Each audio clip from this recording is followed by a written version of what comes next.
This is FastPack. Do you feel safer? How about now? Does this make you feel safer? Does this make you feel safer? Dr. Kelly Marsh has been pushing very hard for Guam's participation in FESPAC. And I think the time has come for us to deal with a harsh reality. That reality is government of Guam no longer has the kind of money where it can do everything for everybody. We have to be smarter about where we use our limited resources. And this is not a good use of limited resources. What we should be doing is taking the $350,000 and purchasing drug-sniffing dogs. Just imagine how much safer this island would be if we had drug-sniffing dogs going through the offices of government of Guam, where they have problems with meth, like Homeland Security, Department of Corrections, and Public Health. But instead, this is what Dr. Kelly Marsh prefers to do with $350,000. I have here a press release, Kelly Marsh Titano. And in this release, dated January 3rd, she wants to clarify the record on FESPAC.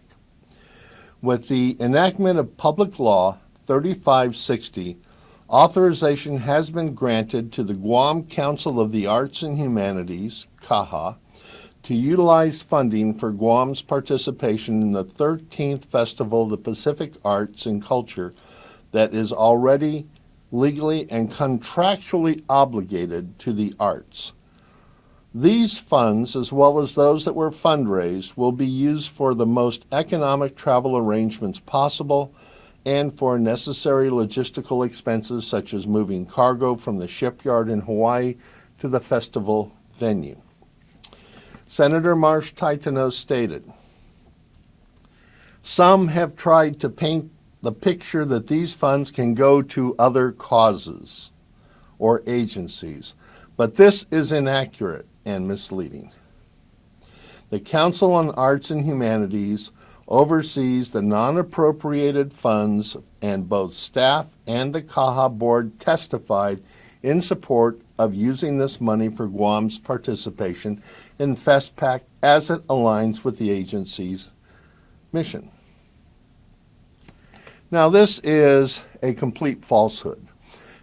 The legislature can and has for years redirected funds from one source to another. For example, for years, the Leon-Guerrero Public Administration and College of Business building has been paid for to the tune of $500,000 a year from the Territorial Highway Fund. Other monies from the Cancer Care Trust Fund have been used to pay power bills and things like that. So the money can be and should be redirected to one of the three primary goals of government of Guam: public health, public safety, public education. And I say this because the government of Guam does not have a bottomless bucket of money. So money that comes into the government of Guam needs to be redirected to these priorities for the benefit of the people of Guam. Just imagine how much safer we would be if instead of spending $350,000 on this junket to the FESPAC, we spent $350,000 and purchased 9 drug-sniffing dogs. Just imagine if we had a drug-sniffing dog coming into the DOC and other government and Guam agencies on a regular basis. I mean, after all, not too long ago, they found packets of meth on the floor in public health.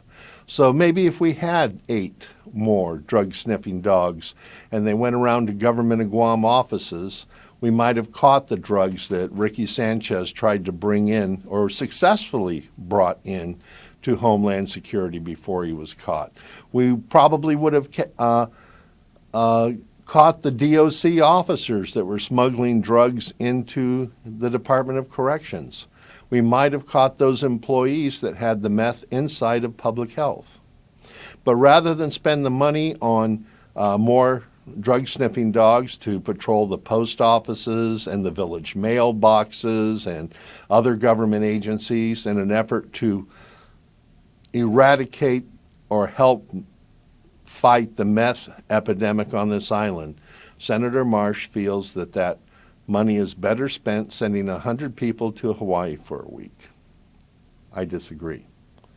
If we don't buy the drug sniffing dogs, we could use the money to buy medicines for the emergency room, because the emergency room is quite often out of vital medications needed to treat patients. That would serve the public health better than sending 100 people to Hawaii for a week. Maybe instead of sending 100 people to Hawaii a week, we could buy 10 more patrol cars. After all, we've got 10 police officers who've graduated and supposedly more in the academy right now. We already have a chronic shortage of police vehicles in the Department of Public Safety. Maybe buying 10 more police vehicles would get more patrols in the villages and help cut down incidents of burglary, crime, and home invasion, as we see in this video.